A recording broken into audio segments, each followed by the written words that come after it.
অবৈধ অভিবাসীদের জন্য জম হয়ে এসেছেন ডোনাল্ড ট্রাম্প। নির্বাচনী প্রতিশ্রুতি অনুযায়ী যুক্তরাষ্ট্র থেকে ফেরত পাঠানো হচ্ছে বিভিন্ন দেশের অবৈধ অভিবাসীদের। দ্বিতীয় মেয়াদে ক্ষমতা গ্রহণের পর প্রায় 11,000 মেক্সিকানকে নিজ দেশে ফেরত পাঠিয়েছে যুক্তরাষ্ট্র। শুক্রবার এ তথ্য তুলে ধরেন মেক্সিকোর প্রেসিডেন্ট। জানান, হন্ডুরাসের নাগরিকদেরও মেক্সিকোর মাধ্যমে প্রত্যাবাসন কর্মসূচি চলছে।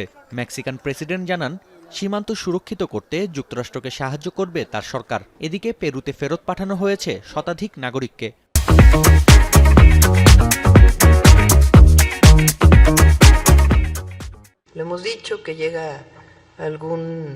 alguna persona de Estados Unidos deportada, siempre hay una entrevista, en caso de que ellos quieran, por supuesto. ব্যয় সংকোচন নীতিতে হাঁটার পথে বারবার হোঁচট খাচ্ছেন ডোনাল্ড ট্রাম্প। মার্কিন প্রেসিডেন্টের সরকারি কর্মী ছাঁটাইয়ের পরিকল্পনা অনির্দিষ্টকালের জন্য স্থগিত করেছেন আদালত। এবার মার্কিন আন্তর্জাতিক উন্নয়ন সংস্থা USAID এর 2000-এর বেশি কর্মীকে বৈতনিক ছুটিতে পাঠানোর পরিকল্পনাও আদালতের নির্দেশে সাময়িকভাবে বন্ধ হলো। যদিও সংস্থাটির সদর দপ্তর পুনরায় চালু করা কিংবা সহায়তা কর্মসূচি শুরু করার আবেদন খারিজ করেন আদালত। প্রেসিডেন্টের উন্মাদনার বিরুদ্ধে বিক্ষোভ চলছে রাজধানী ওয়াশিংটন ডিসিতে, যেখানে গণহারে কর্মী ছাঁটাইয়ের সিদ্ধান্তের কড়া সমালোচনা করা হয়। অধিকার আদায়ের লক্ষ্যে আন্দোলন অব্যাহত রাখার ঘোষণা বিক্ষোভকারীদের। For the next few months, however long it takes to show that we deserve our rights and we will fight for our rights.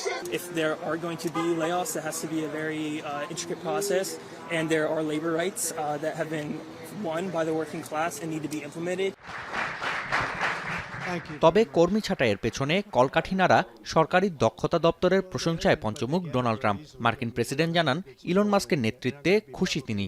I'm very proud of the job that this group of young people, generally young people, but very smart people, they're doing it at my insistence. It would be a lot easier not to do it, but we have to take some of these things apart to find the corruption. We found tremendous corruption. এদিকে জাপানের প্রধানমন্ত্রী Shigeru ইশেবার সঙ্গে বৈঠক করেছেন Donald Trump, যেখানে US স্টিলে বিনিয়োগ, দ্বিপক্ষীয় বাণিজ্য ও প্রযুক্তি সহ নানা বিষয়ে আলোচনা হয়। নাফিয়া আরমান মনন, এখন বিশ্ব।